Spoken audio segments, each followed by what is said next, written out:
चुनाव आयोग ने 12 राज्यों में एसआईआर 2.0 की घोषणा की थी। ये प्रक्रिया मंगलवार से शुरू होगी। आपको याद होगा कि बिहार में एसआईआर को लेकर किस कदर सियासत गर्मा चुकी थी। वोट चोरी के आरोप लगे, चुनाव आयोग पर सवाल भी उठे और इस सियासी खींचतान के बीच एसआईआर की प्रक्रिया संपन्न हुई। अब बारी दूसरे चरण की है, जिसकी शुरुआत से पहले ही राजनीति एक बार फिर से गरमाने लगी है। रिपोर्ट देखिए आप।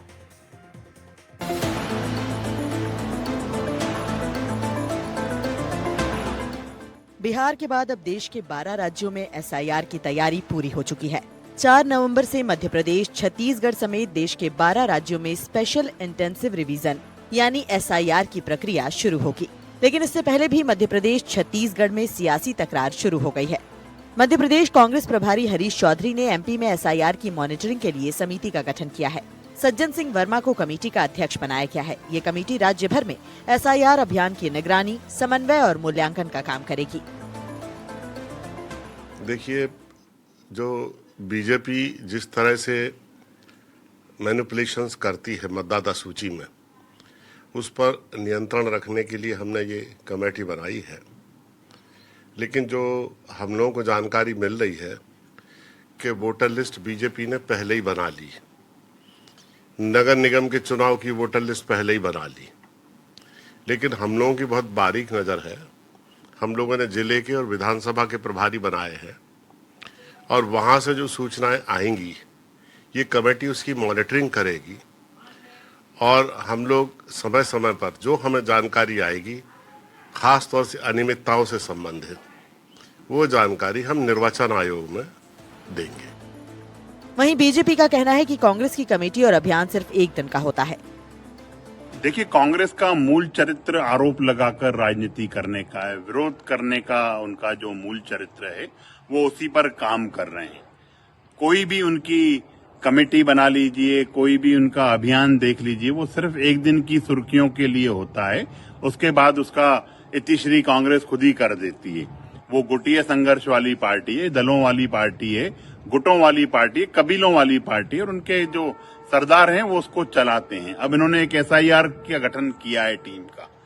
अरे, आप जनता के बीच जाओगे नहीं, उनके दुख में, उनके दर्द में, उनके तकलीफ में, उनके कष्ट में आप खड़े नहीं होगे, फिर आप कोई भी टीम बना लो, उसका जो परिणाम है वह शून्य ही आना है।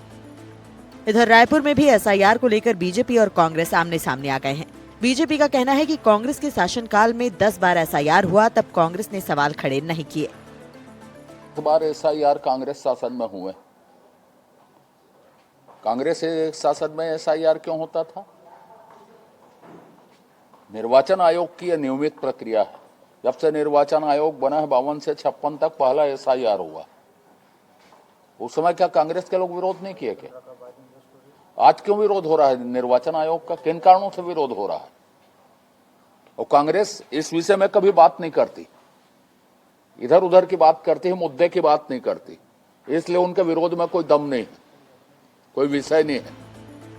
वहीं कांग्रेस प्रदेश अध्यक्ष दीपक बैज ने पलटवार करते हुए बीजेपी पर निशाना साधा और इसे वोट चोरी का जरिया बताया।